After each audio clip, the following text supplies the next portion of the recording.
Bismillahirrahmanirrahim. Assalamualaikum warahmatullahi wabarakatuh. Innal hamdalillah nahmaduhu wa nusolli ala rasulil karim.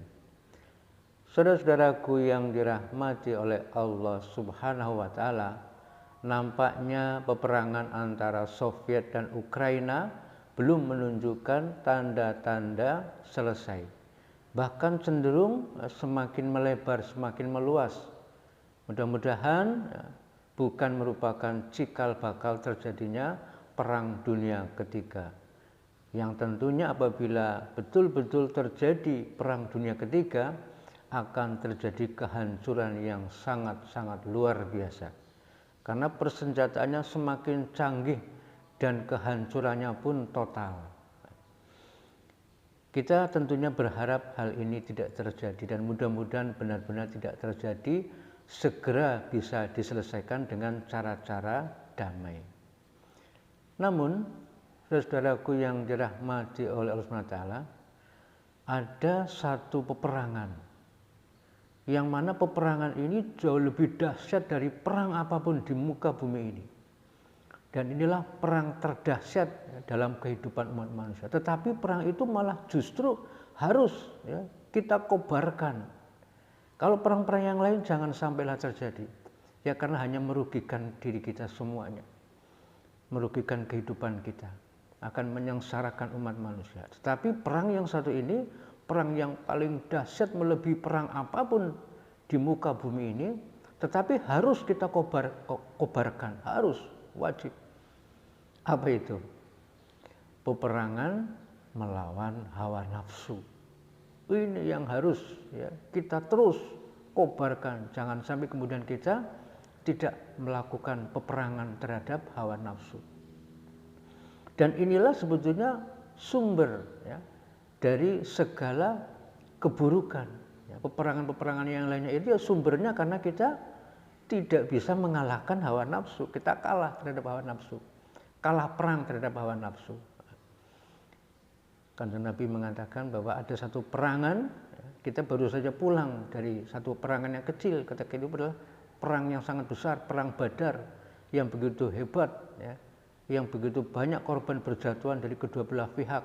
Tetapi kan Nabi mengatakan kita baru saja pulang dari peperangan yang kecil menuju satu peperangan yang sangat besar, yaitu peperangan melawan hawa nafsu.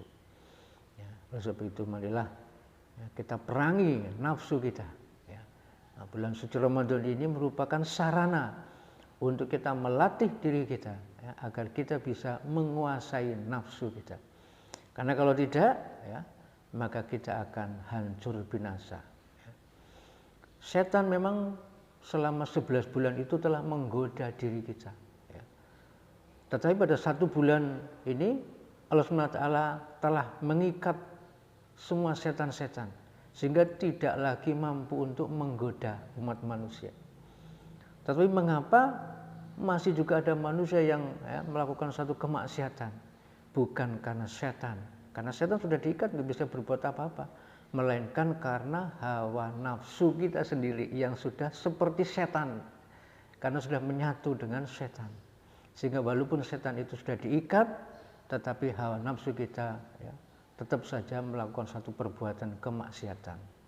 Nah, itulah kesempatan ini kita latih diri kita perangi hawa nafsu kita. Insya Allah bila kita bisa memerangi hawa nafsu, bisa mengalahkan hawa nafsu, sehingga hawa nafsu ini tunduk pada keimanan, pada akal pikiran kita, insya Allah hawa nafsu ini akan menjadi kebaikan semata buat kita. Memang Allah SWT menciptakan hawa nafsu itu adalah untuk bertahan hidup. Bagaimana kalau kita tidak punya hawa nafsu sama sekali? Tidak ingin makan, tidak ingin berkembang biak dan sebagainya. Tidak ingin semakin baik. Itu juga hawa nafsu, tetapi hawa nafsu yang baik, yang dikendalikan oleh akal pikiran, yang dikendalikan oleh iman.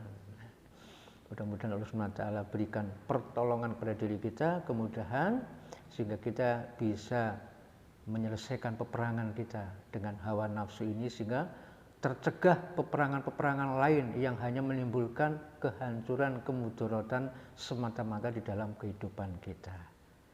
Insya Allah. Wassalamualaikum warahmatullahi wabarakatuh.